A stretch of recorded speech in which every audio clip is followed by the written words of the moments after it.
a very warm welcome to all the members of Neeve Community for our third Advaita meet.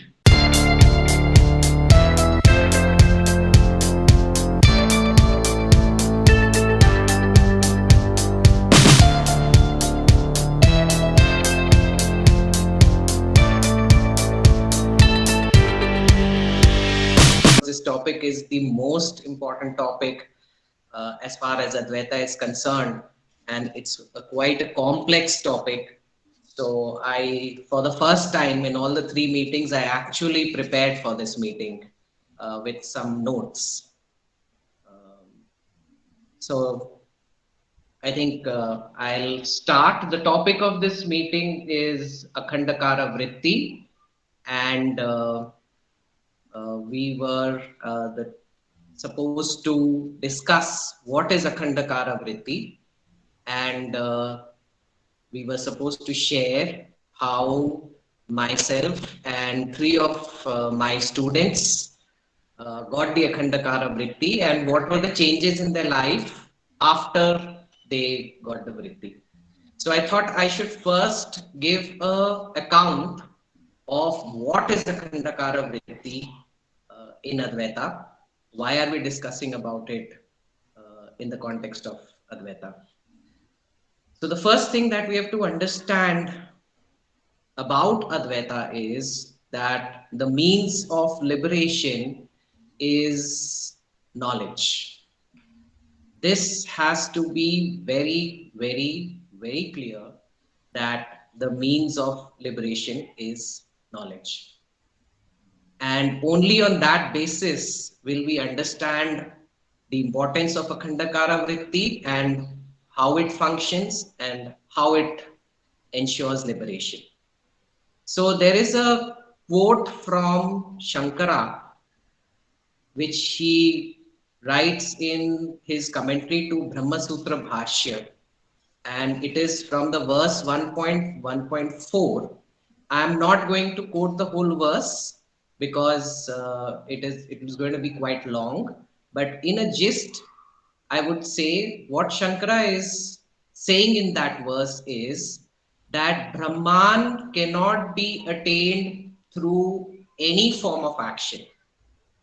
And in that particular verse, he rules out all the effects of action, and he says that there are four kinds of action which we usually see in our life. One is that of production. That means we act in order to produce something. Second is that of transformation. We act in order to change something to something.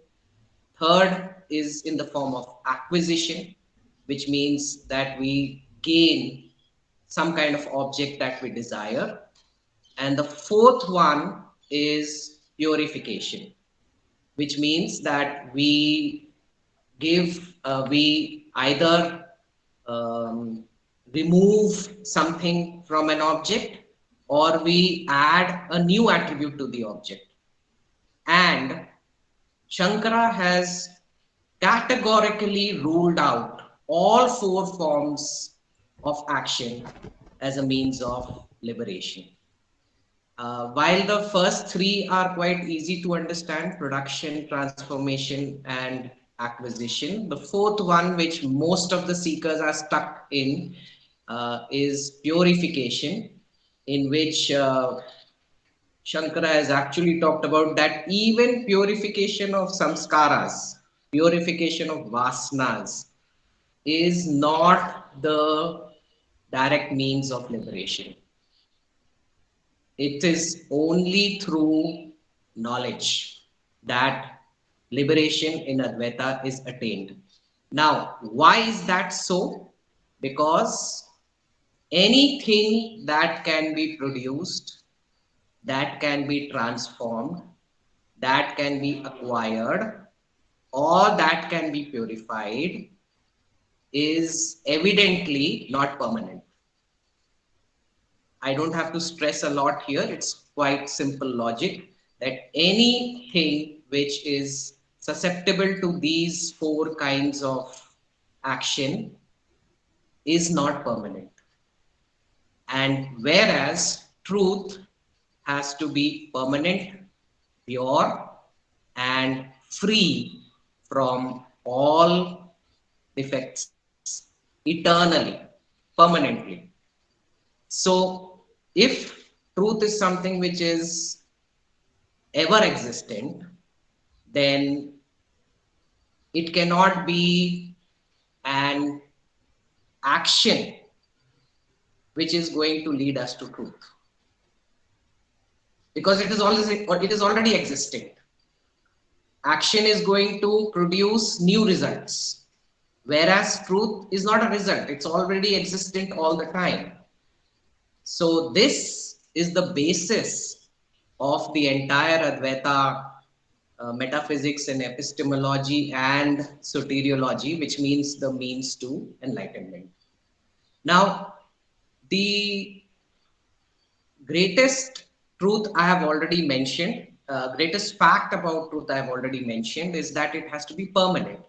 The second greatest fact about truth is that we find the definition for that in a text called Vedanta Paribhasha. It is one of the classical texts of Advaita, and the verse there says that knowledge is valid which has for its object something that is not sublated. Now, what we have to understand what it means that object is not sublated. So we can say that the second aspect of truth is that it should be something which can never be sublated. Now, sublated means it cannot be falsified with further knowledge, right? So the common example given is that of the snake on the rope. Now, the knowledge of the snake is sublated by the knowledge of the rope. And once you get knowledge of the knowledge of the rope cannot be sublated by any other knowledge. You just stop there. That's the ultimate, or what is called foundational knowledge. It is the base. You cannot go beyond it, right?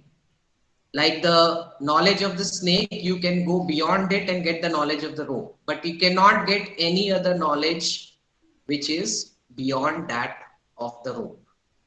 So once we understand that truth has to have that quality of permanence and non-sublatability, that means that we have arrived at the most basic definition of truth, which is that it has to be what is called foundational knowledge, right? In Advaita, they give a term called anadigatatvam, which means that truth should be something which is not known earlier. Now, this sounds very simple, but it is, believe me, one of the most subtle and the most complex things to understand in Advaita. And I personally understood it quite a lot because of the teachings of Krishnamurti, where he says that truth cannot be the known, right? If it is the known, it is memory. It is a concept which you are already having in your memory, and that cannot be truth. So most means of knowledge are cancelled. Almost all the knowledge claims which people make do not meet this criteria of truth. Therefore, in Advaita, all the things which are known are negated. Another way to put it is that truth cannot be an object, because all the known is an object. So truth has to be arrived at not by any other means, but by cancellation of the knowledge of all objects. Now, when we use the word knowledge in Advaita, we use it in a very, very specific way. It is not the way in which it is used in English or even in Western philosophy. Advaita makes a distinction between direct knowledge and indirect knowledge. And it follows from whatever I said so far that any knowledge which is based on object perception, on the known, is indirect knowledge. And only that knowledge which negates all forms of object perception is direct knowledge. And that knowledge in Advaita, the direct knowledge, is called aparoksh gyan.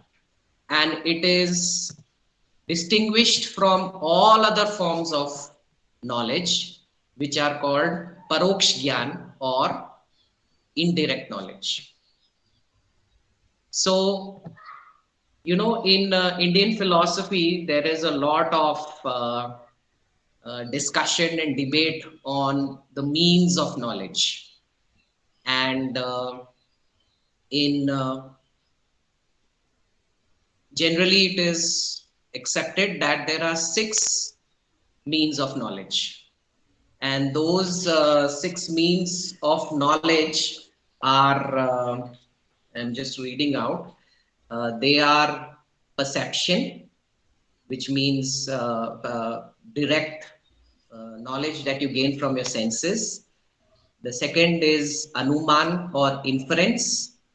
Then third is shabda or testimony of experienced people. Third is arthapatti, which means postulation. Fourth is through upaman. Fifth is through upmana, which is through comparison and analogy. And sixth is what is called anuplabdhi, which is the knowledge of things, knowledge of absence of things. Now, I have just given this list. We are not going to discuss this in detail, but I gave this list because of something which I would like to stress on, that amongst these six means of knowledge, you will see that five of these means, leaving Shabda, they rely on the operation of a subject and an object. There has to be a distinct subject and a distinct object. A subject which knows and an object which is known. Now, I will discuss later about why Shabda is not coming in the realm of all these five means of knowledge. So, generally, there's a lot of debate on what constitutes the proper means of knowledge. For example, the Charvaka school, which is the materialist school, which is the common viewpoint of most people, they accept only pratyaksh or perception as the means of knowledge. They don't accept the other five means of knowledge. Then we have in Buddhism, they accept two means of knowledge, which is perception and inference, which means direct whatever you see from your senses, and also what you infer from your mind. And if you see Jainism, it accepts three means of knowledge: perception, inference, and Shabda or testimony. Now, what about Advaita Vedanta? Advaita Vedanta accepts all six means of knowledge, but it gives the top priority to Shabda. In fact, that's not a proper way to put it. It's not a top priority. It is actually saying that the true knowledge can come only through Shabd or the testimony of the scriptures. Now, I have written a blog article on Shabd Praman as the only means of attaining liberation, in which I have also given a live dialogue happening between me and Abhilash, where he gets the Akhandakara Vritti. The link for that blog will be provided below. So, why is it that Advaita gives top the only means of knowledge as Shabda? That is what I am going to discuss now. So for that, we have to understand that the knowledge that we are talking about is the knowledge of the ever-existent reality, which is called Brahman in Advaita. It has got three characteristics. One is that it is Swapramani, that means it is self-evident. Second, it is Swat-siddh, that means it is self-established. And third, that it is Swat Prakash, that means it is self-luminous, right? So, because knowledge is self-evident, self-established, and self-luminous, we actually are not aiming to get knowledge because it is already all these things. What we are aiming at rather is the ending of ignorance, which is wielding that knowledge. And this is important to understand because that's how we will understand what is the Akhandakara Vritti, right? So, because knowledge of Brahman is all these three things, we don't have to put an effort to gain any kind of knowledge. Like, we don't have to put an effort to see the sun. The effort that is required is to remove the clouds. Once the clouds are removed, in this case, once the ignorance is removed, then the truth shines by its own light. And one very common misperception of people is that the teacher is granting truth to the student. That's not true at all. The meaning of the word guru is, it comes from two words, gu and ru. Gu means darkness and ru means remover. So the teacher is, or the guru is someone who removes the darkness. He is not giving you knowledge of truth. He cannot, because any action cannot lead you to truth. The only thing that can be done in terms of action is to work to prepare your mind so that there can be a kind of vritti or a thought formation that comes, and it in a flash removes the ignorance, and you are able to be the truth which you have always been. So the guru is not going to tell you, okay, now you have found truth. You yourself will recognize it.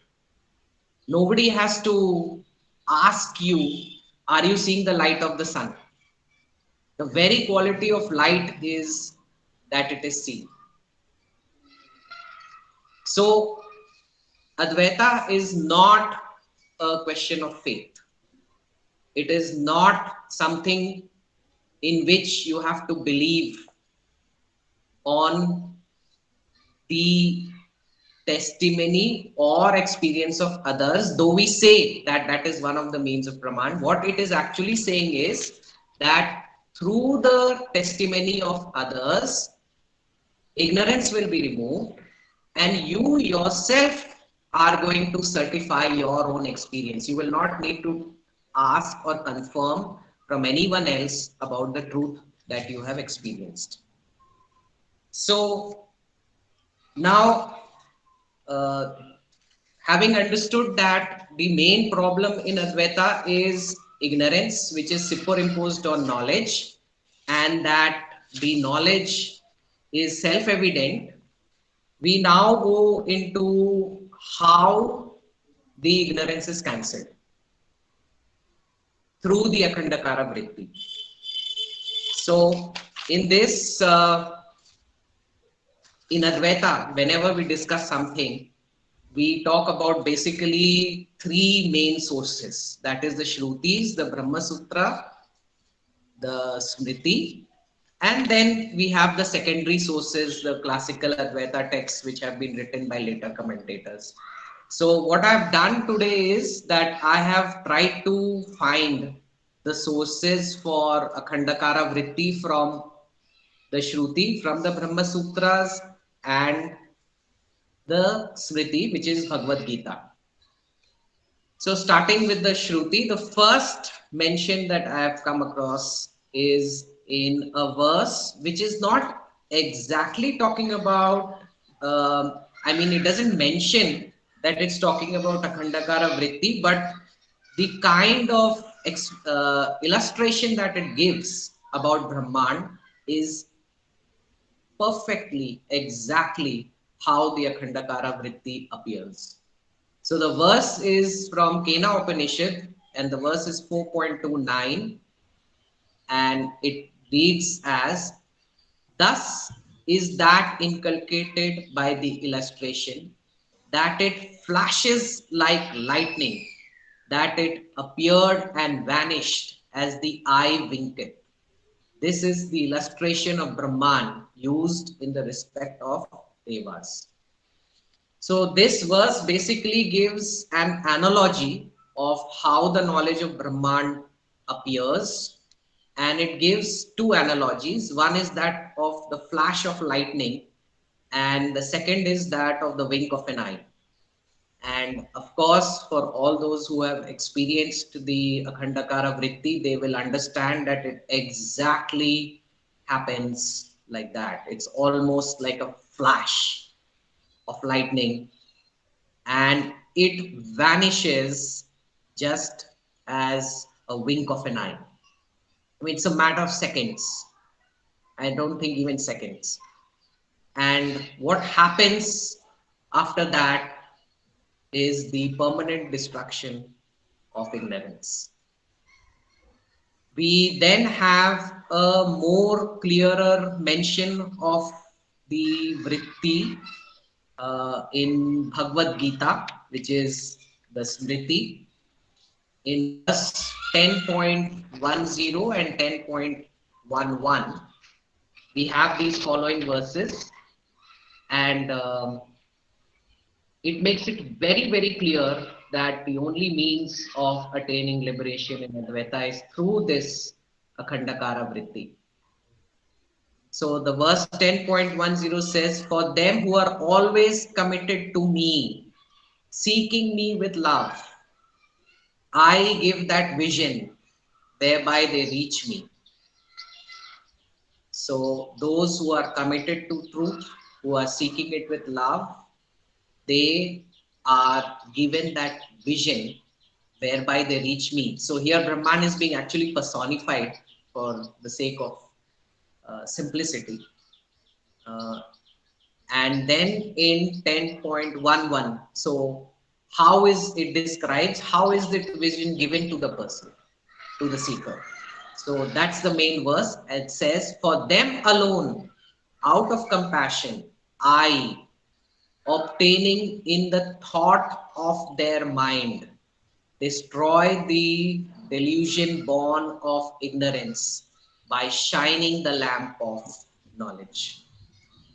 So here it very clearly says that what actually happens is a thought, which is what we are calling as a Akhandakara Vritti, appears in the mind, and it destroys the delusion born of ignorance by shining the lamp of knowledge. So that vritti appears, and it is almost, it is like a lamp that has come on in a room, and all the darkness, all the ignorance vanishes in that second.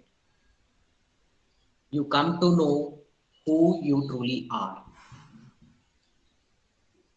Then a much more clearer exposition of the vritti, it comes in the Brahma Sutra Bhashya in 1.3.19. Actually, it comes in the commentary of that verse by Shankara, and it's a long commentary. I'm just reading the part which is pertinent to our discussion. And it says, when the true nature of the soul is not yet discriminated from the body and other apparent conditioning adjuncts, the cognition arising from the Veda that effects this discrimination constitutes transcending the body, and the attainment of soul's true nature is nothing other than the direct intuition of the true nature of the self resulting from the discriminating of cognition. So I do understand that this is a very technical language, and it may be difficult for most of you to understand it in one go. So I'm just going to put it simply. It means that till the time that vritti has not taken place, you are taking yourself to be a person having a body, mind, and intellect. And just as this vritti appears, there is a shift in your identity, and you no longer take yourself. So it says, the verse, which the part which says, uh, this discrimination constitutes transcending the body. Okay, it means that you actually come to know that you are not the body, mind, intellect. You're not any form. You are formless. Your formless awareness, right? So this is how we put it in terms of stage 3, that I am Brahman. I am formless awareness. I am not the body, mind, intellect. And yeah, so these verses, and then we have another verse from an Advaita text which is called Aparoksh Anubhuti, and it is verse number 67, which says that just as the earth forces itself upon the mind while thinking of a jar, so also does the idea of ever shining Brahman flash upon us while contemplating on the phenomenal world. So this verse actually gives not only what the vritti is, but how also how it happens. And it says that once you are looking on a jar, okay, not the way you commonly look, right, but with the sense of inquiry. So once you're looking with the sense of inquiry, you are not just focusing on the form of the jar. You are focusing on that on which the form is superimposed, in which in this case it's a clay. It's in this analogy, the form of the jar is superimposed on clay. So once you are looking through the eyes of inquiry, you are trying to look at objects, and you are trying to discriminate it objects against and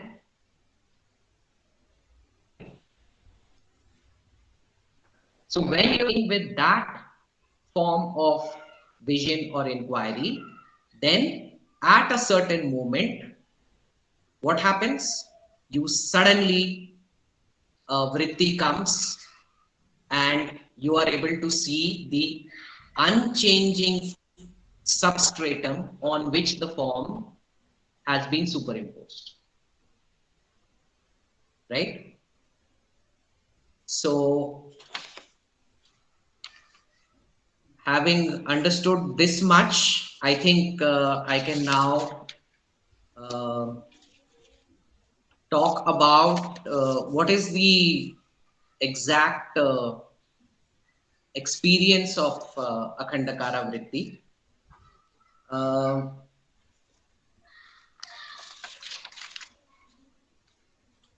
the first thing that has to be understood in this is that the knowledge reaches you. You don't reach the knowledge. This is very, very important. And I am very grateful to Krishnamurti who actually uh, helped me understand this. In many of his teachings, he has talked about how the truth enters through the back door like a thief in the night. So he helped me understand that you cannot move to truth. Truth has to reach you.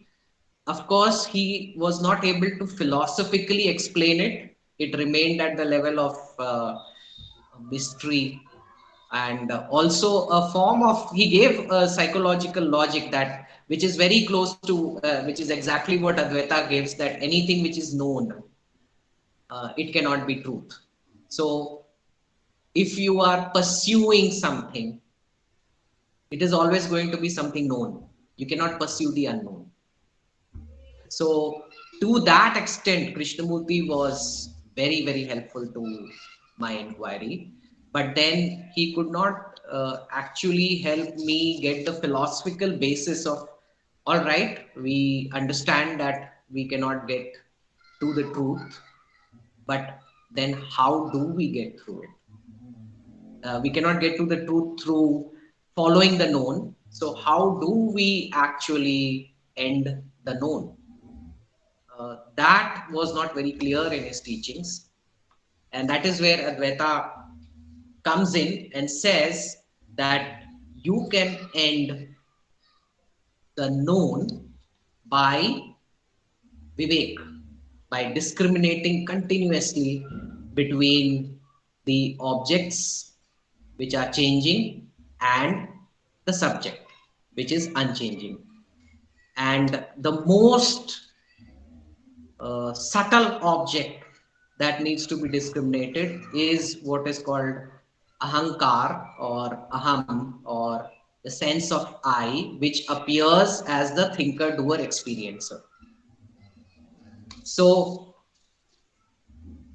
once we understand that you are not the thinker doer experiencer, it automatically means that no amount of doing is going to take you to the ultimate knowledge.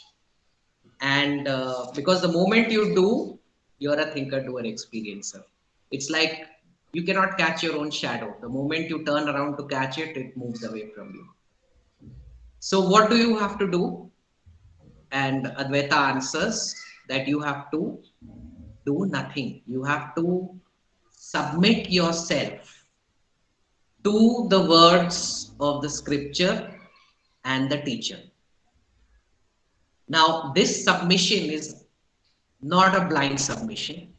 It is based on a lot of dialogues between the teacher and the student, and in which the teacher is continuously cutting the falsity of the student, continuously pointing out to the objects which the student, and that pointing out gets more and more subtler and also more and more difficult for the student, because the closer you go to the most subtle objects that you go to, the greater is the degree of attachment that you have to them. The degree of attachment that you have to the thinker is less than you have to the doer, and it is less than you have to the experiencer. So the teacher is going to cut your attachments to the thinker, to the doer, and the last one is the experiencer, which means the entity which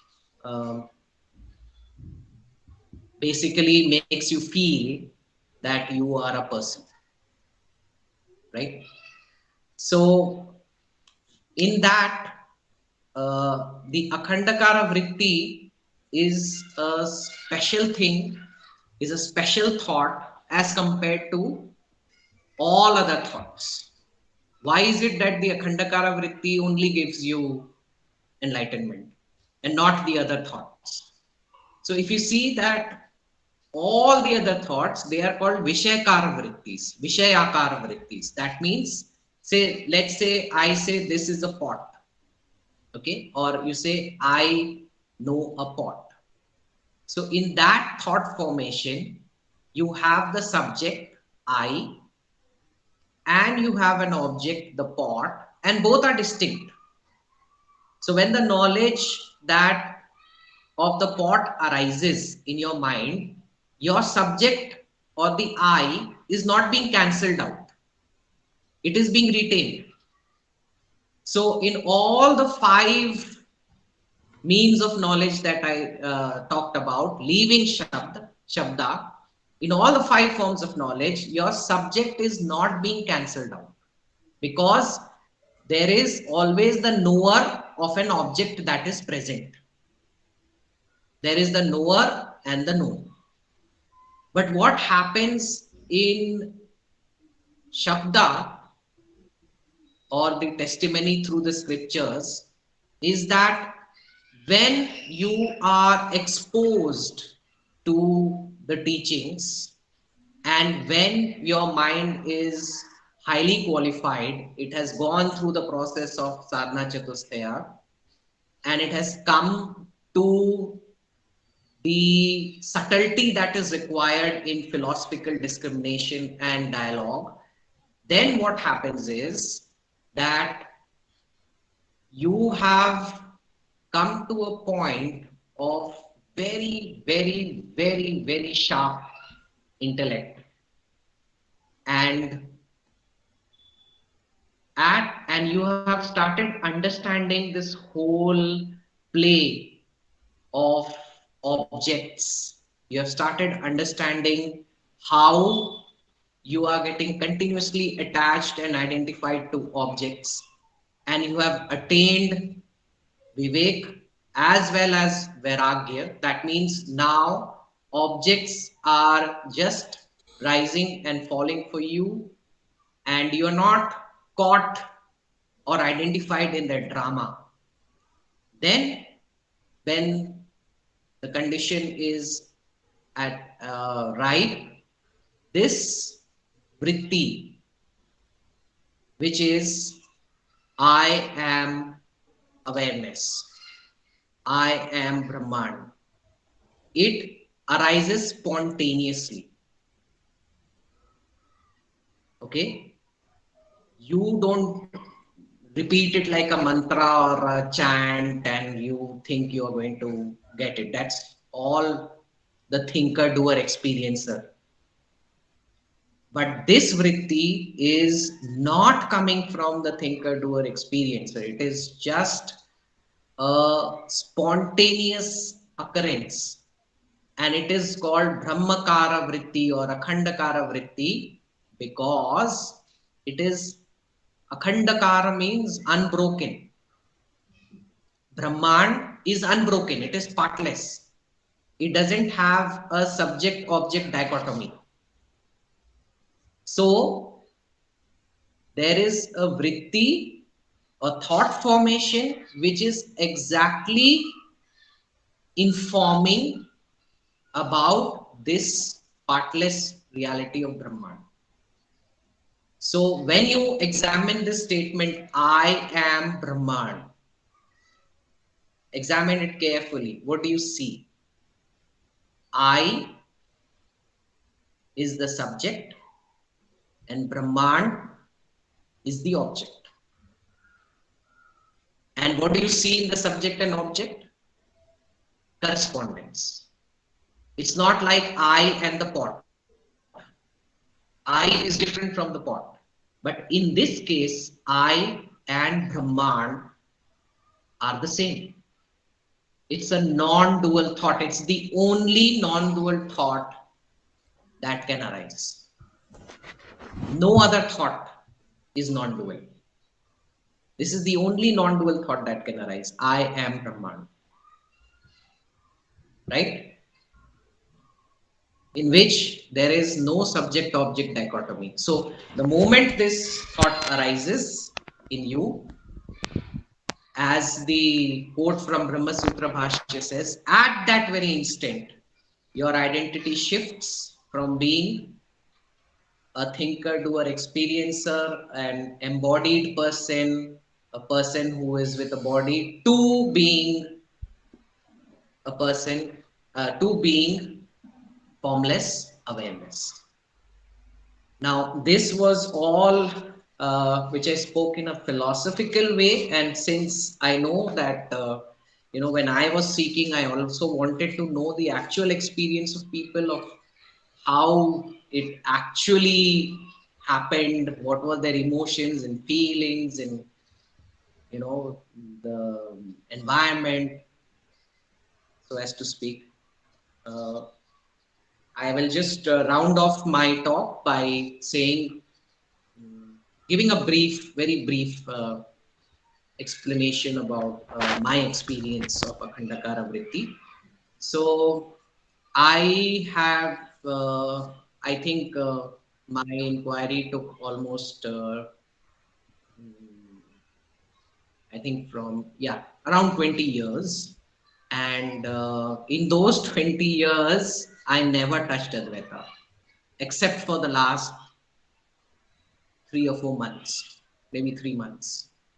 I didn't even know about the existence of Advaita in those 20 years. So I reached the reason why I am so fond of Krishnamurti's teachings is just because I have yet to come across any form of teaching which is so modern, so secular, and at the same time so close to the basic of Advaita methodology in terms of negation. So Krishnamurti actually helped me in all those years that I worked with Krishnamurti, in the almost 20 years that I worked with Krishnamurti. I had basically negated all objects as the means to attain enlightenment. And I had on my own, so Krishnamurti basically keeps on saying that the mind cannot solve, because the mind is in time. The mind always thinks in terms of past, present, and future. So once you have got time operating, you can never have infinite knowledge. You can never touch infinity. And what is truth? Truth cannot be time bound. It has to be infinite. It has to be beyond time. And mind is in time. So that was the last insight, because till before that time, you're trying to solve things by your mind. And once you reach that insight through Krishnamurti's teaching that the mind cannot solve it, then you are actually very close to reaching the Akhandakara Vritti. And that is what Krishnamurti helped me. I understood that the mind is caught in the movement of past, present, and future, and it is trying to get knowledge of the infinite, and it can never get it, because whenever you are in time, the knowledge that you get is also in time, I mean, like you say in science, today you have this knowledge, that's an accumulative knowledge. You can keep adding to that knowledge. Anything which is accumulative can never be infinite, right? So I reached that clarity within me, and I started, and there was another set of inquiries which I did personally, which I cannot talk about it now because it's too complex, which led me to understand that the reality has to be something formless. I didn't exactly have the word non-dual at that time with me, but I had understood that it has to be one, it has to be timeless, and the second is that it has to be formless. So these two things I had reached by my personal contemplations and by reading Krishnamurti. Now, my task then became is to find that reality which is timeless and formless. The mistake that I was making is the mistake which is common to almost all seekers of enlightenment. That is that you try to find that reality as an object, uh, specifically as an experience, right? You are trying to experience that reality. When you're trying to experience that reality, you are trying to find it, locate it as an object. And I was also prey to that misunderstanding, and I was, fervently scanning the internet. Now, before that, I must say that this would be helpful for many seekers, that once you are approaching close to truth, there are certain very definite signs. I feel so, yeah. Um, one of the signs, one of the things which happened to me was that, I reached tremendous vairagya for the world. That means, even though my inquiry was going on for 20 years and it was going on very, very intensely, well, yeah, there were phases of ups and downs, but the intensity was quite high in all those 20 years. But at one point, you know, uh, when the point where I'm saying that you're coming close to truth, you decide that you're not going to do anything else in life but a self inquiry. You're going to clamp down on all your activities. You will reach that kind of determination and concentration that now I have to give it my ultimate. I'm just going to do actions which will help me survive, and rest all the time I'm going to devote to self inquiry, and I'm not going to leave it till I get it. In fact, I did a very interesting thing. I actually, because I wanted to find out at that time, I didn't have Advaita. So I was not, I was almost shooting in the dark. So I wanted to find out how does one stay in this journey of the unknown without any teacher, without any teachings, and still find truth.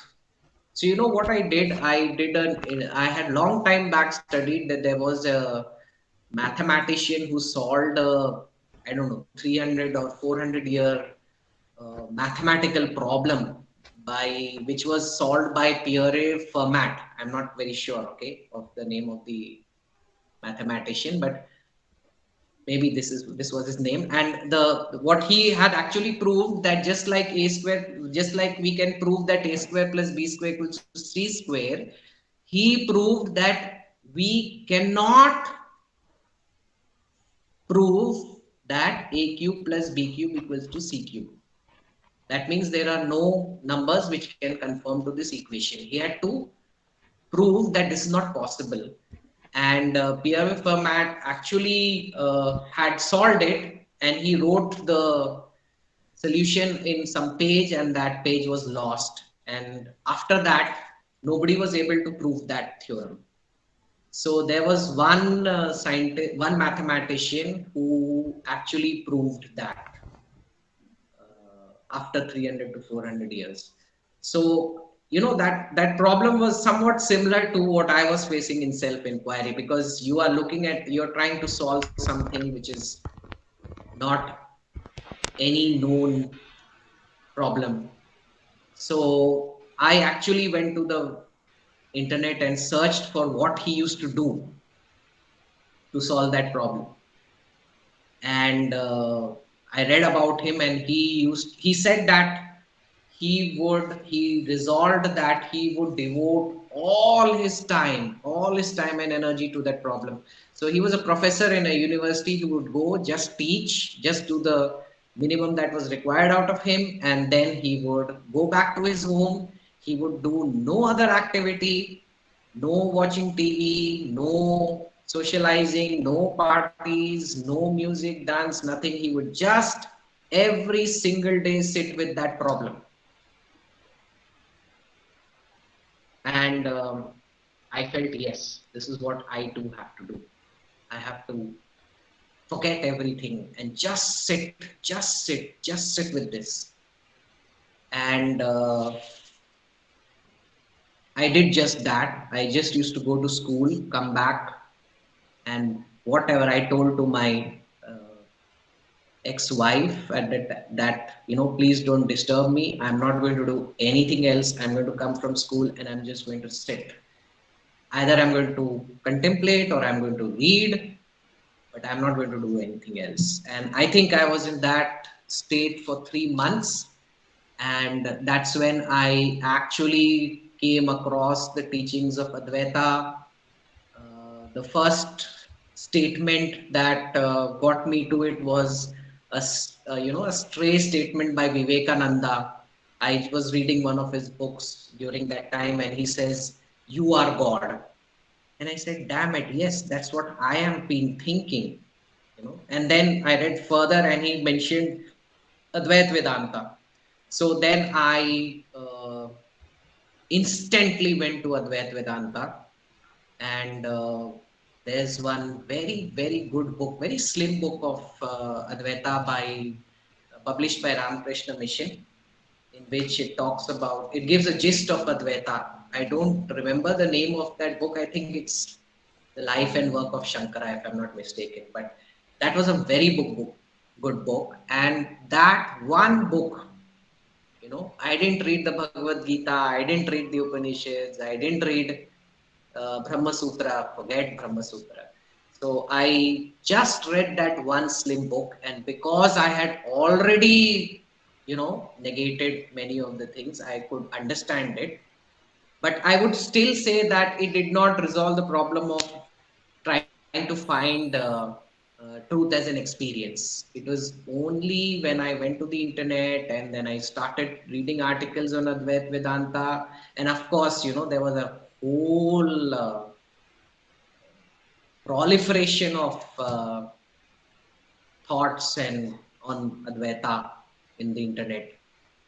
And I don't know how I chanced upon the writings of James Swartz, and then finally I was reading Ramana, I was reading Nisargadatta, I was reading other writers whose name I'm forgetting. I was reading uh, Patanjali, the Yoga Sutras of Patanjali, and all of them kind of helped me. But when I came upon, and then I chanced upon James Swartz's site, and then finally his writings, which are constantly hammering on this point that truth cannot be an experience, it is knowledge.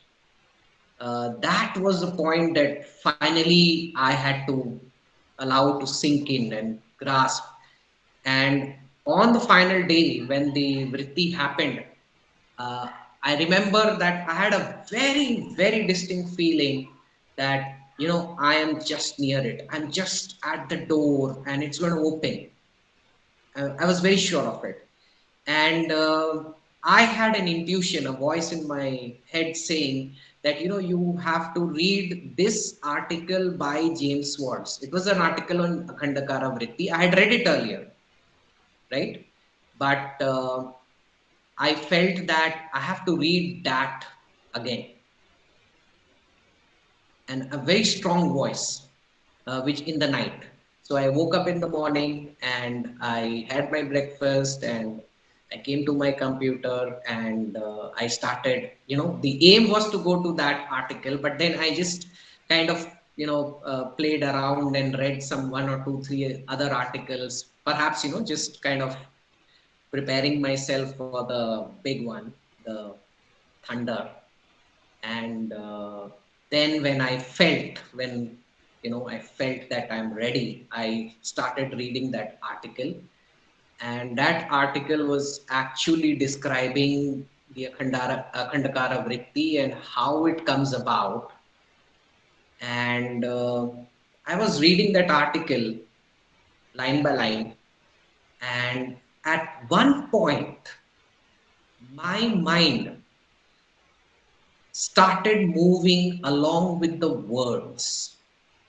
That means, how do I say it? I wasn't there. They were just the words. The words had become the mind. So I think it's a brilliant example of Shabd Praman. I mean, there's just the word, and you're moving. The words are moving, and as the words were moving, my mind started moving in the direction of the words. And just when the article finished on saying, and this is Akhandakara Vritti, my mind had the Akhandakara Vritti, that I am awareness.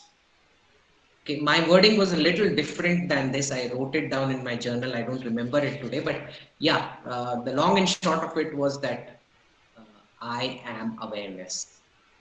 Basically, that I am not different from truth. I am the truth. And at that very instant, sorry, at that very instant, Anurag became an object and awareness became the subject. I knew myself as awareness and Anurag as a object, and I could watch Anurag. And it was instantaneous. Just a flip, just a flip. And you won't believe it that after I got that vritti, I could pick up, just seconds before that, I would read books of Bhagavad Gita, verses of these books, and I couldn't understand what they're talking about. What is that reality? I was confused. And, I did a test to myself. I just went to every single book that was around me at that time, the Upanishad, Ashtavakra Gita was there, Avdut Gita was there, and then I would just open the book and read any verse, and I could understand it. So that was my experience of the Khandakara Vritti, and uh, post that, I think because we don't have time today, and I want the others to speak about their experiences, so I think we can keep that for another session in another video. Thank you.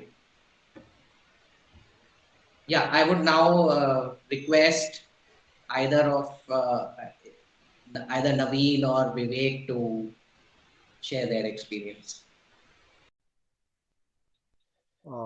First, when I joined the group, I think it was perfectly set up as per what was required to me. All of us in the group at that time were discussing exactly the witness nature. We were discussing about the negation, exactly what we could understand at that point. We were all discussing only that. Me, Vivek, Abhilash, and Anurag pointing it out. So it was, I think we had a great synchronization of energy, not mixing anything which we could not understand at that point of time. Coupled with this, I think we had a certain silence, maybe due to many years of studying Krishnamurti and Buddhist teachings. Again, silence, not like being in any location where there is no noise. It was more like the thought or the past, which is not trying to capture or judge the future, to stay in the moment and listen without any judgment. I think that is what came to my first question in the group as what is Shraddha? It is more like, see, Shraddha may it appear like a belief, but what it more means is it's not like a blind belief without questioning. It is more like saying, I don't know, a certain trust. When someone says, I'm going to show you something, I'm going to demonstrate you something, I think there should be a certain silence to even say, I don't know, let me see, to even listen. I think this certain attitude will cut out the past from trying to capture the future and come to a pure observer state where it can go word by word and see things as they are. When certain such foundations were laid and when we were ready to listen, at first I was very amazed how the Advaita was structured. It could take any construction which is very obviously visible to us and totally negate it and totally falsify it. The nearest construction, what what you feel is very obvious in your general perception. It'll take that very near construction and it'll negate all the false ideas which are holding that construction, and even that construction itself is finally uh, negated till that entire negation keeps on happening. In Krishnamurti studies, we had gone to a very subtle state, but finally we were left with the idea of self as someone who is stuck or one who has to discover all these things. That one part, uh, it could never be negated, or we could never come out of that. But Advaita slowly took one by one. It could totally negate the very one who is asking the question. The witness nature, in the sense, see, it is by fact you are the witness nature. That is, you're taking away all the identities from the action, all the reasons that you are forced to perform an action. Everything is becoming just an appearance. Everything that you have been holding on to, which is giving you an identity with, and holding you in the world of reality. And it is telling you are just a witness of that. And it is not just a concept, it is by fact you are able to see that you are the witness. When certain level of such negation had reached, I think at some point there was some last identities which were still left out. Some idea made me feel that this should be done. This is definitely needed. At that point, the seeker would be needing a certain shock to transcend that, because that is giving him a sense of living. Even that, but that too has to be negated. I think we had some long discussions at this point. You can find that in our group. Me and Anurag had some radical discussions. When Anurag told, how come you are so certain about it? All of that too are names and forms. When that was said, I think there is a certain dying to all the identities took place. At first, it was appeared a bit scary, but as I went through even the James Watts article, which had a particular order, which is wonderful. When one of the main Advaitic examples are of three states: the deep sleep, dream, and the waking state. When that is being repeated again and again, and the last identities were getting negated, one could suddenly see the deep sleep and the waking state were not any different. And suddenly, The striking realization, I think it happened one day. Suddenly, from change to changeless, I think I was having a walk with my mom, and this sudden, obvious realization that very person who is asking, who is having any doubts, who is having to discover something or solve something, was just an object in awareness, and the awareness, could was untouched, and all of them were just an appearance. This was a striking realization, and I told my mom, the journey which appeared has been negated, and it is no longer the case. Just like thought appears, the day appears, night appears, waking, sleep, and deep sleep appears. Everything are just another name and form, and it just appears and disappears in awareness. There was never any birth or any death. I told her something like that at that point of time, and the effects were very simple. It is from an idea of an individual who is stuck to awareness in which all of it appears. The very idea of me being a person who has to uncover something to get free itself was like a silly dream. The fear and everything was just but uh, nothing but emptiness. The identity shift was from all those changes and all those fears that one has to undergo to a changeless awareness where nothing can be touched. Very striking shift. I did not even tell this to Anurag for a week, and I called him after a week. I think I messaged him and I told him all this. Now there is no false subject with searching. The very seeker and the world and the journey is just an appearance in awareness. Naveen, Yeah. yeah, one point on that. I mean, so Anurag had put initially Anurag had put that. So what changed after Akhandakara Vritti? What changed? One No, thing is, not that instant.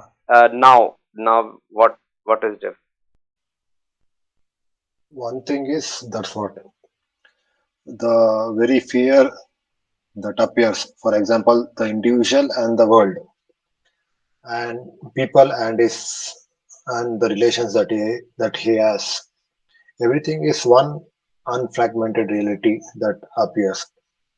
The individual rises, the false subject rises, he undergoes fear, he undergoes craving. All of that is something that can never touch you. It will just feel like an appearance. I'll tell one example. I have fear of heights. I told my mom everything from death to fear are nothing but another name and form. That it's so obvious that it cannot touch you. It's almost like even a thought of falling from a top of a building has no effect, or it cannot even make a small mark. Such kind of fearlessness. One more thing is, before, as a seeker, when we used to seek something, and as a seeker, we used to try to uncover something. He only sees through a particular direction. Now, since the seeker itself is an appearance, that entire structure will appear. Someone like Anurag or someone says something, that entire thing will start uncovering. There is no individual who is trying to understand it and uncover it. It will just happen on the flow. It will just expand and flower. And there is nothing like one who has to put an effort to understand it. One has to, or there is no one who has to solve a puzzle. Everything will be like an mirage.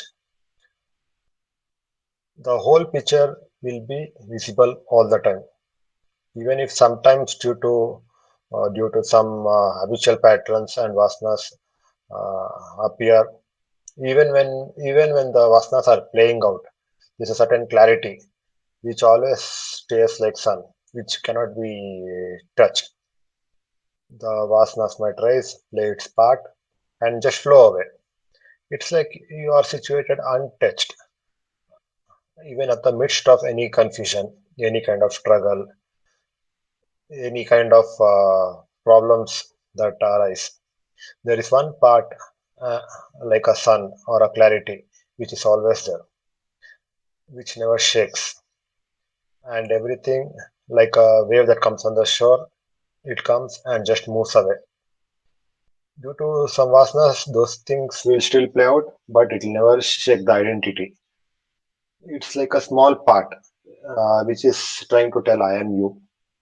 It rise and it will fall away, but the clarity never shakes.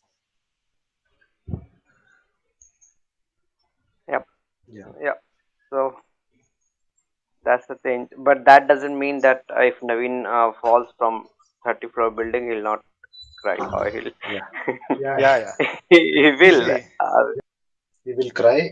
It's more like, see, the pain part is something that is very strongly built in. built. Yeah, So So at at I'm that just that adding time, this time, line for YouTube. Like the viewer who will view it uh, will think that okay, that means Naveen doesn't fear, means he can be jumping. he can So come and push me. no, it's not like that.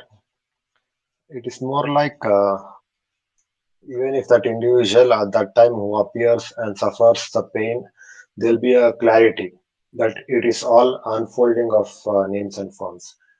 It doesn't. This clarity doesn't shake. But at that point, whatever pain that undergoes, it's like another unfolding of clouds which will rise as per its structure. But the clarity will never shake. Yeah, I think yep. So Vivek, Abhilash and Vivek, just one line. The pain is there, but you are not the pain. uh, Get it? yeah, like everything. Yeah. Vivek is there, but you are not the Vivek. Yes. So in the same way, pain, right? I'm putting this in stage three terms. Okay. Yeah. In stage four, it will be put a little differently, but in stage three, you will feel the pain as an object.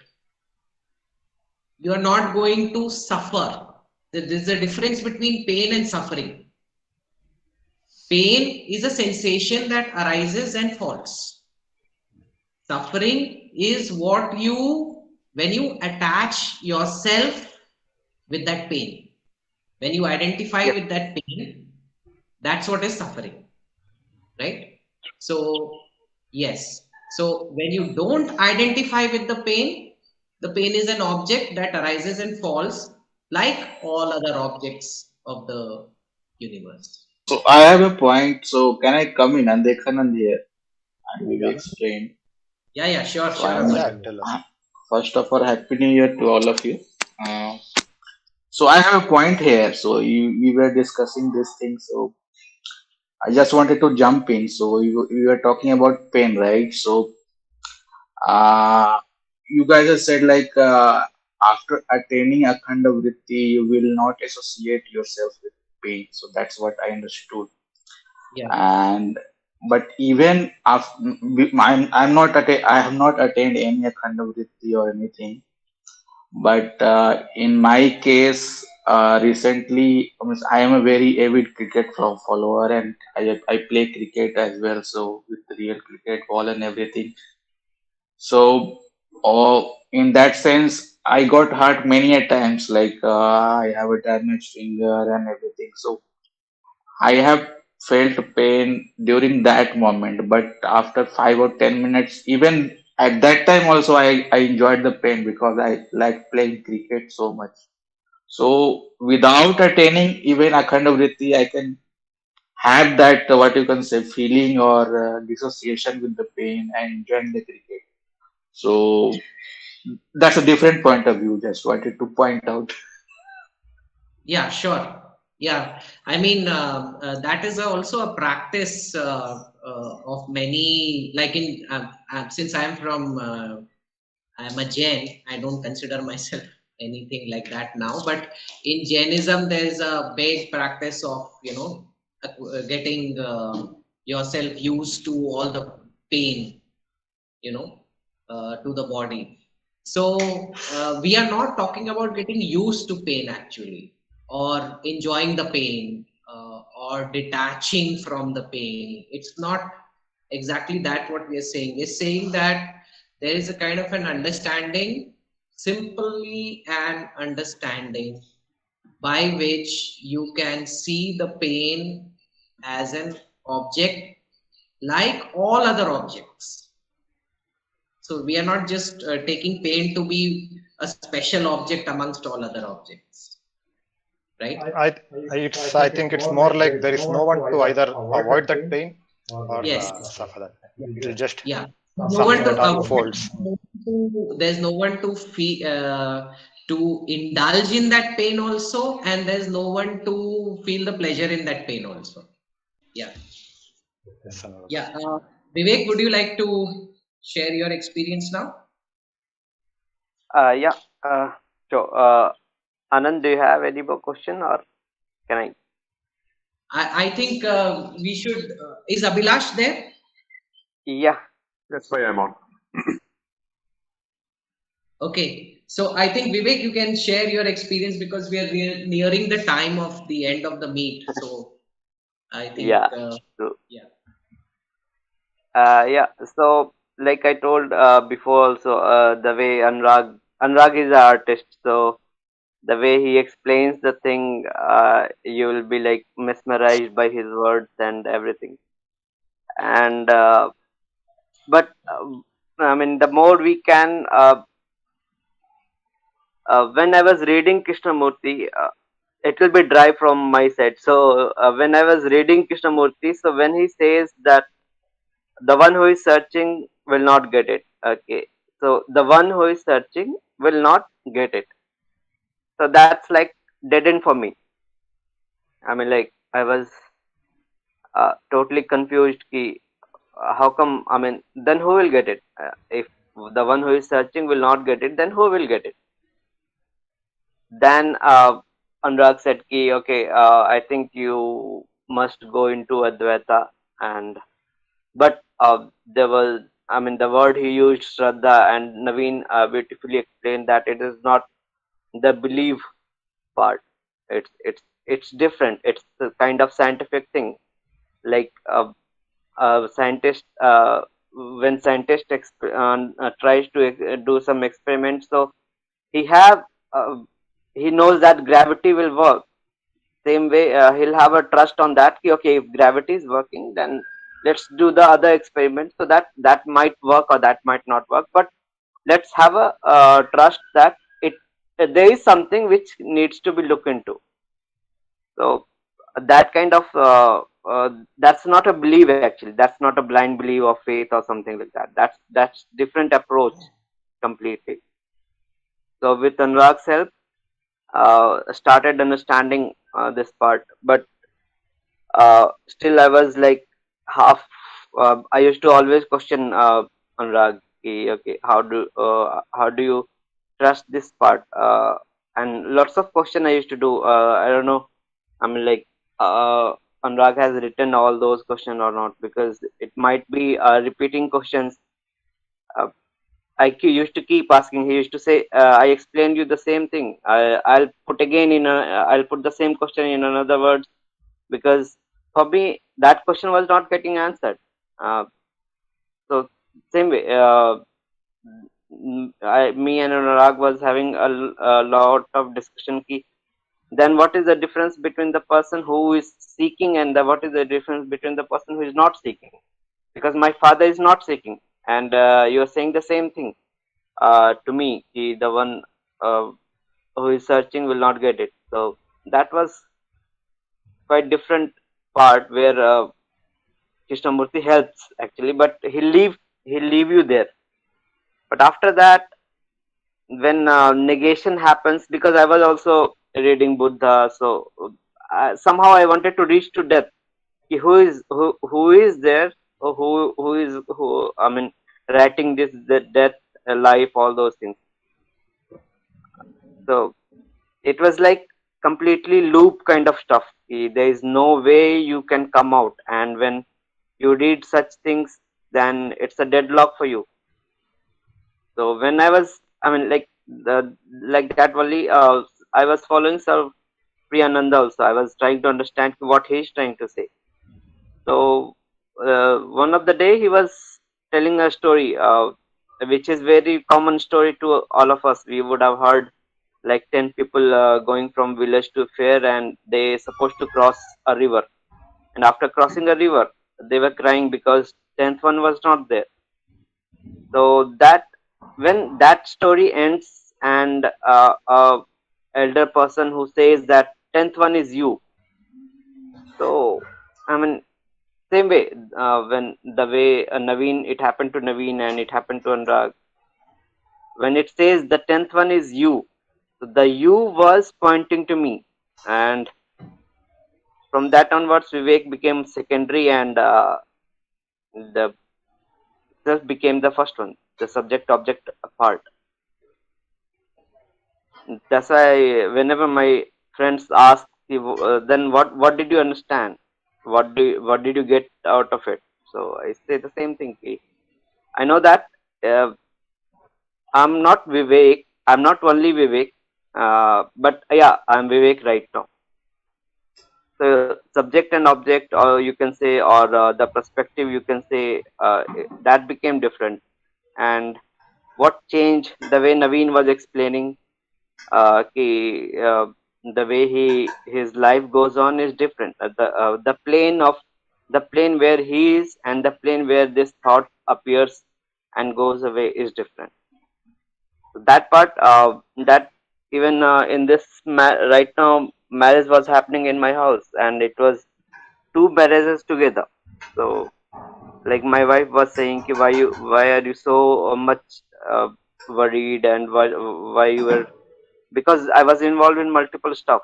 But I told her, ki, see, I may look like I'm busy or I'm worried, but in deep there is a stillness, complete stillness.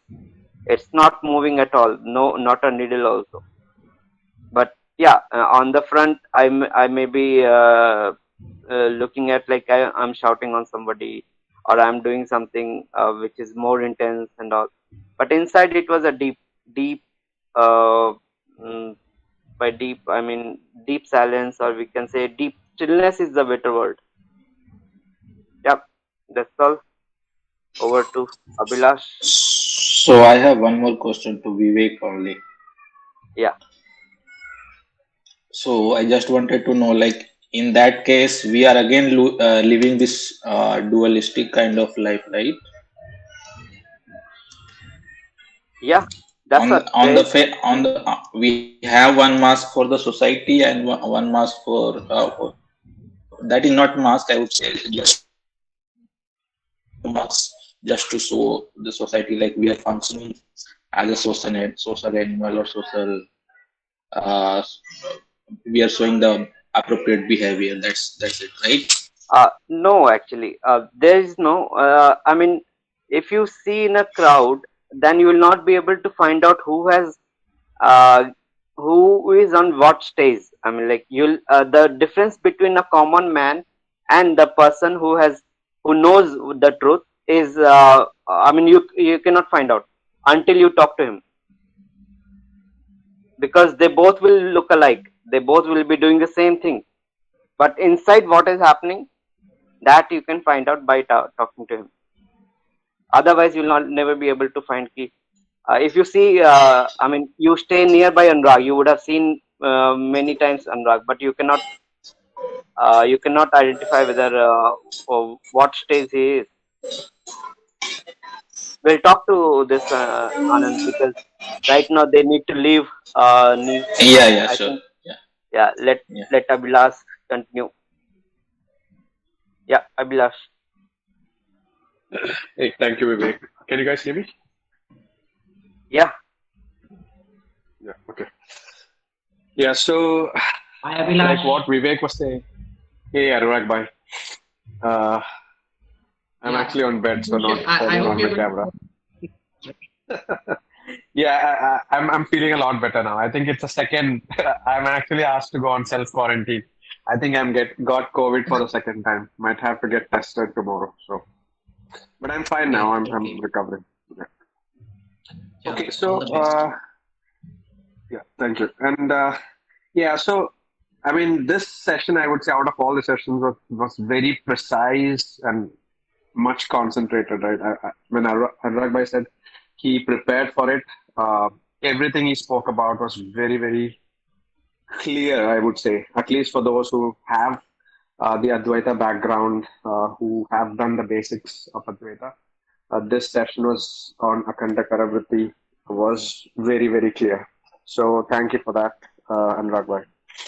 And as Vivek said, right after Anurag Bhai, Naveen shared his testimony and experience about Akhandakara Vritti, and then it was really it was not it was elaborate, right? He pretty much touched on all that he went through, and I think Vivek further kept it very short, and I'll try to keep it very very short because we only have 8 minutes left. So for me, the inquiry started because of some psychological issue, right? I'm a person who have gone through a lot of anxiety, depression, and so many struggles in life in terms of um, I would say suffering, right? I'm a very anxious guy. I was a very anxious guy. Any small problem, I just think and make it really really big, and then I just go into the depth of that suffering, and then I try to find ways to come out of it. So that kind of led me to read different authors.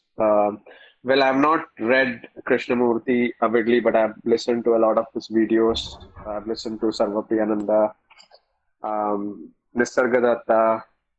I've read Eckhart Tolle, some of the New Age teachers. Bhagavad Gita I've read fewer times, but not I would say when I say I read, but it's just based on how I understood those, right? Not probably what it really meant to convey. So after all that, I came to Advaita. I mean, when I was listening to Sarvapriyananda, I got interested in Advaita, and I was looking for someone who can teach me Advaita, and that's how I found Anurag Bhai in Quora. He had actually responded to one of the questions there. I messaged him in Quora. He responded to me um, on. He gave me his number. Then we started interacting on WhatsApp. So from there, for me, inquiry, it was always trying to find a different experience. Because right now, if I'm anxious, if I'm depressed, if I'm suffering mentally, I want a different experience. Because every time I'm anxious and suffering, um, if the physical setup changes, if there is an issue at work, and something goes wrong in life, which is the physical setting, I go into anxious mode. I go into depression, and I struggle. And when everything gets better, I'm back to normal. So for me, inquiry was like to get out of that state. So what I was really looking for is a permanent experience where there is no anxiety, there is no suffering, there is no worries, no nothing, right? So inquiry was for me, it was like searching for something, searching for something that will give me permanent happiness, or a state of mind that will remain. So that's what I was looking for. So when me and Anurag Bhai I mean, we had hours and hours and hours of chat. I think it was during pandemic when we started interacting, and then had several hours of discussion with each other. And it came to a point where, you know, towards the end, after all our discussions, we've discussed so many different things, right? In Advaita, different states, waking, sleeping, dreaming, the snake and the rope example, the mirage example, several examples that Advaita has. And then finally we reached a point where it was, I know we've spoken about it many times, but he said, I asked him, is it like watching something? He said, yes, it's like watching something. Then he said, it's like watching the presence of objects and watching the absence of objects. It's like the presence that's watching you sleep when there are no objects. The presence that's watching dreams, and the presence that's watching the waking state. So that presence is already there, right? So that presence is not something that can be known like an object, right? So like what he said, Akhandakara Vritti, there are two types of vrittis that he was talking about, right? One is the vritti where you need an object. You're the subject and there is an object. Then the other one, there is no difference between the subject and object. So when he said this one is watching, so from a state of inquiry, searching for something, searching for truth, searching for a state, searching for an experience, different ideas, different concept. It was like more of I am trying to find something from a state of I am trying to find something. I reached a state where I would say I found myself. The presence. Maybe I'm just substituting the term called presence, but that's awareness. Like I am Brahman. There is nothing to find. There is no secondary object to find. Then he said, if anything arises, that's also a thought to that presence. So then he said that's the vaccination he gives everyone who gets Akhandakara Vritti. So that became very, very, very, very clear.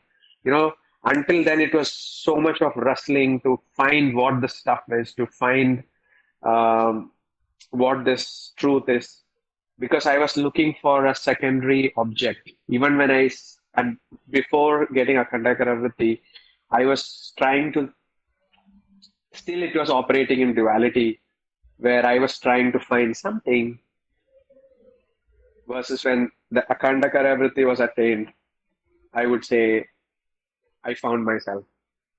There was nothing I had to find, but I found myself. It was non-dual, like he said.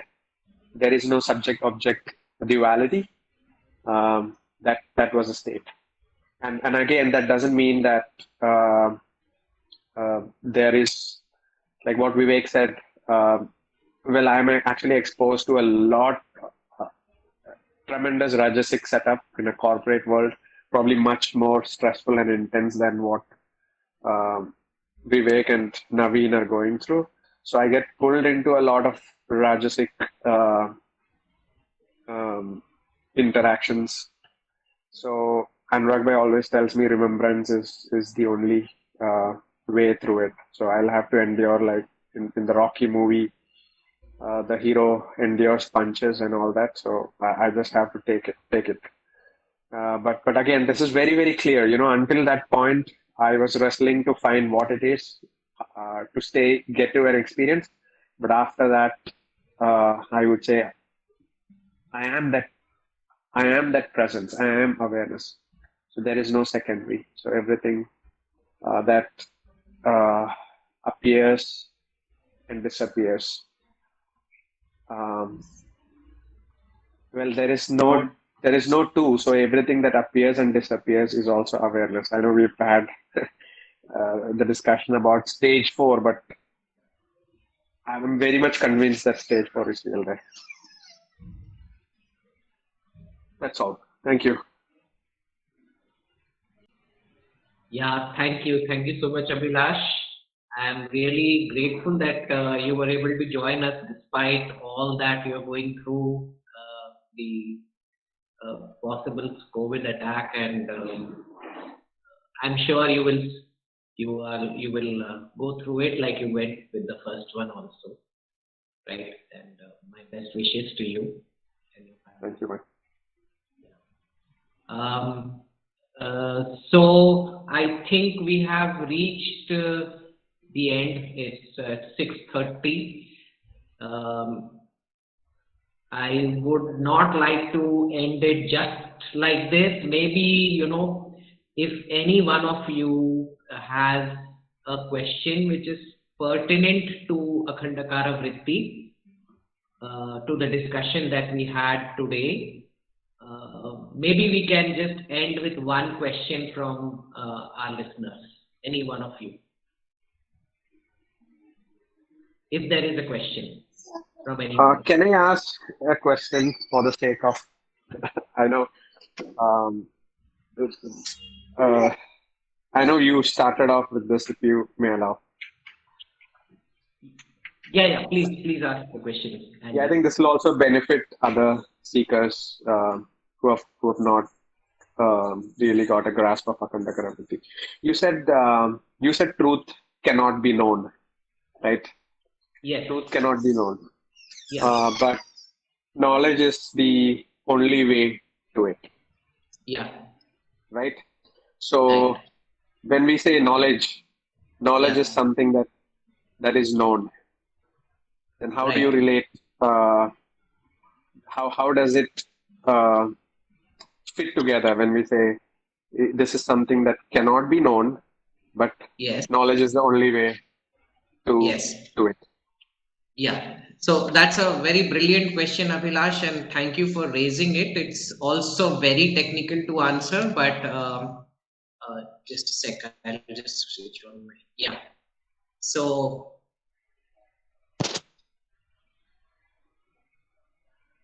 yes. So you see, when we are talking about knowledge, in this case, I think the first thing that I made it clear was that this is a special kind of knowledge which is called aparoksh gyan, which means knowledge without any subject-object duality. That's point number one, which we need to bear. Second is that we call this knowledge by identity. It's another way of saying non-dual knowledge. So what do we mean by knowledge by identity? It means that I know the object because I am it. Right? That's what means knowledge by identity. Right? So all the other kinds of knowledge, like the knowledge of the pot, is the knowledge that I gain, that is called mediate knowledge. That means I gain that knowledge through my senses, through perception. Okay, but how would it be to be the pot? That is called knowledge of the pot by identity. I am the pot. Right? Now, how is this knowledge by identity possible? Because, as I said, that the knowledge which is Brahman has got three qualities. It is Swapramanak, it is Swatsiddh, and Swatprakash. That means it is self-evident, self-established, and self-luminous. Right? Another simple way of putting it is Satchidananda. That means it is always existent. It is conscious. That knowledge is conscious. It means it's not something which is dead or inert. It is got its own light. That's the luminous part of it. And it is free of suffering. Ananda means it is free of suffering. Free of suffering means it is free of any change. Suffering is always caused by some kind of change, but it is changeless, so it is free of suffering. Now, so what I already stressed in my talk is that what we are doing actually is not gaining knowledge, right? We are not gaining knowledge. The Akhandakara Vritti is not giving you knowledge about self. It is only removing the ignorance. That means it is showing that what you considered as self is actually an object. And it automatically gets you to the luminous knowledge, right? So when you are the sun, right, you are not needing another light to know yourself. So that is why that knowledge or that awareness is called the light beyond all lights. It is the light by which the sun shines. There are numerous passages in the Upanishads which talk about that. So when we are talking about gaining knowledge, what we have to understand is that the vritti that comes is not actually the awareness that we are talking about. The vritti is the form of that awareness. That vritti comes, it comes like an object, like all other objects. So that is why it is said that knowledge and ignorance both are happening in ignorance only, because it's an object. It came and it went away. But what did that vritti do? It cancelled the ignorance that was concealing awareness. The knowledge that is awareness is not like a vritti.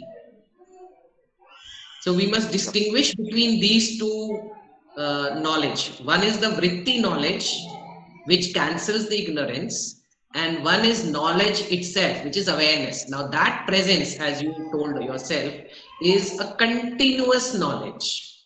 It is not something which breaks, right? It's not like other objects. You know yourself as awareness at all times, at all moments, in all circumstances, in all situations. So that knowledge is, which is what we call truth, is shining by its own light. And it was not visible earlier because it was covered with ignorance. And the knowledge which we talk about as gaining is nothing but that vritti which is gained, cancels the ignorance, and you are established in everlasting knowledge or awareness. So I hope that answered your question. Yeah, for other that's very clear. The reason why I asked that is because it's like what I mentioned, right? Searching for truth and then knowing you are truth. So yes, yeah, when we are searching, we are looking for something. right. So it's knowing, it reveals, it's self-revealing. So Yes, that's what we yeah. mentioned. Thank you. Thank you. Yeah. Anyone else from the viewers, participants? Any other question before we end the discussion today?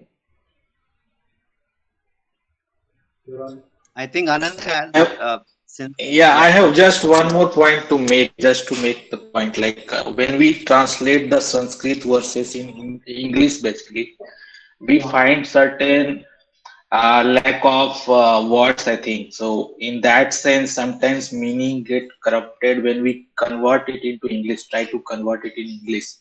So so that at that time it might happen like translation or interpretation goes wrong in while translating it into English. So what I felt, I've read one or two books, but it's very difficult to translate certain Sanskrit verses directly into English. So that's my observation actually. Yeah, I know, Andy, I know that several people have spoken to me about this, and actually it is not that way, because if you read, I have been reading, there's Swami Dayanand Saraswati of Ashvidya Gurukulam, okay, not the old one. He's the one who just died recently. He was Ainsworth's guru. and James Watts actually is highly indebted to Swami. Now his student Swami Paramarthananda teaches.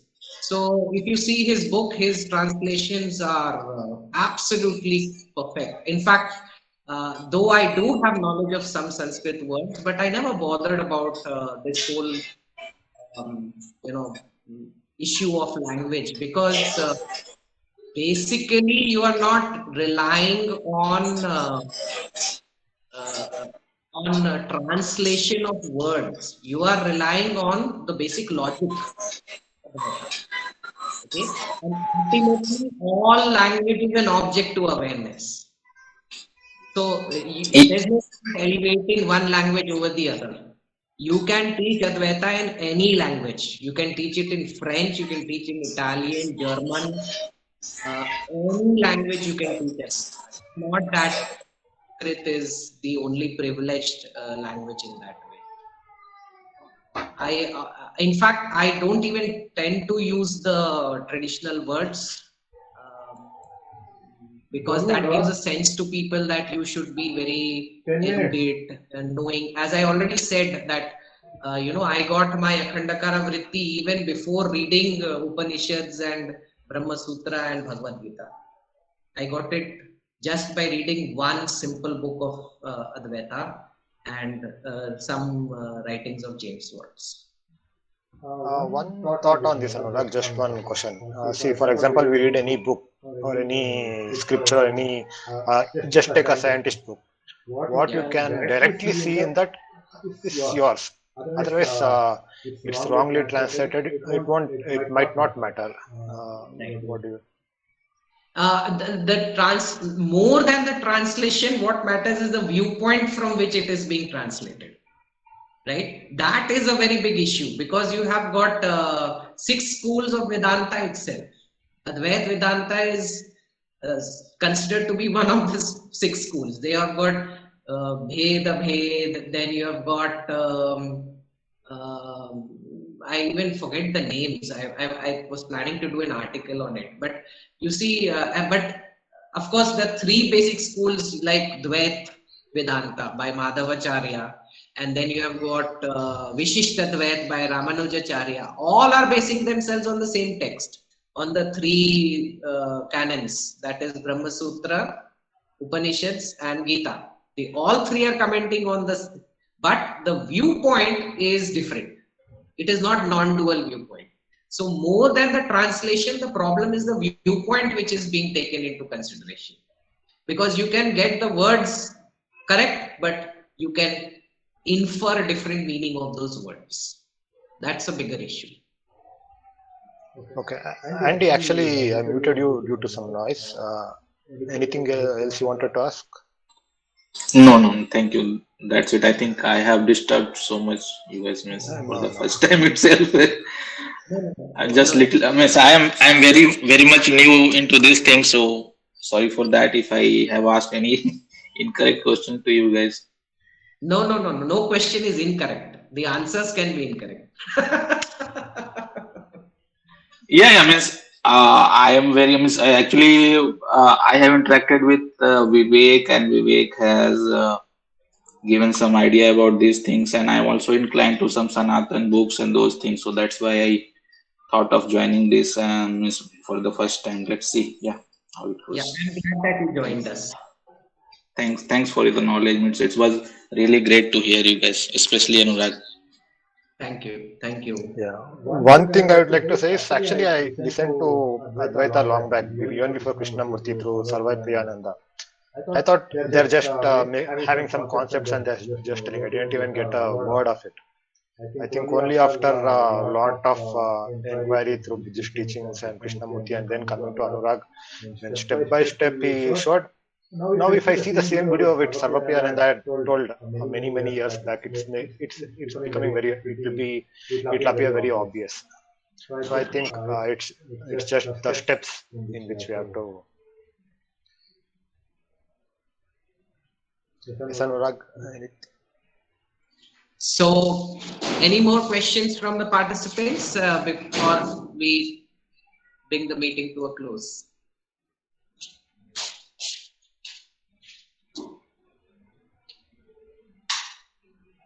Actually, Anurag, if we start questioning now, then it will be overnight. So I think whoever has question, we can post it or something.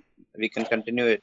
Yeah, Otherwise, I think we can do that. So, so I would like to end this meet. I would like to thank Naveen, Vivek, and Abhilash for sharing their experiences. And I would like to thank all the participants who participated in today's meet. And as Vivek said, if any one of you have questions, you can freely post them on the group, and maybe we can take them in the next meet. So Estelle, do you have any question? Yes, I had a question to Vivek, but he just answered it yet. My question was about this silence. I was asking if this silence wasn't there, because on my experience on this month is that I see this silence, but still is an object that I perceive. So we are not speaking on the same silence. Yeah. So okay. So But I'm Vivek. Would you like to answer it? yeah, the stillness which I was talking about is kind of the same ocean part. It wasn't there before. Before, when anything used to happen, I used to think that what could have happened? What if I would have done this in a different way? I mean, I used to keep making a spider completely spider trap. I could have done that. I could have. I mean, something happened. It used to be lots of noise in thoughts, but now it's like there's a gap. This spider web doesn't get formed. That's what I meant. Yeah, Anurag, would you like to add something on it? Yeah. Estelle, the silence that we are talking about is not the silence as an absence of anything, right? We are talking about a silence which is there as a background for every single thing. I mean, there can be a loud noise, there can be somebody shouting, there can be some emotion going on in yourself, and as Naveen very rightly and very beautifully described, no matter what is happening, there is an untouched silence in you. In the beginning, to me, it felt like a kind of a home, a home, a shelter, a cave where I could retreat anytime I wanted to. And in the midst, any situation, anytime, I could just drop into that. It was always available for me. After a period of time, that actually started, from being a home inside, it started going towards the whole world. And that's how you move from stage 3 to stage 4 ultimately. Is that fine, Estelle? Did you get the answer?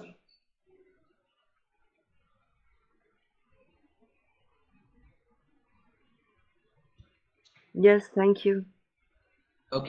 Thanks to all of you, and we meet next time on. I'll send a post for the next time we schedule this meet. Thanks to all of you.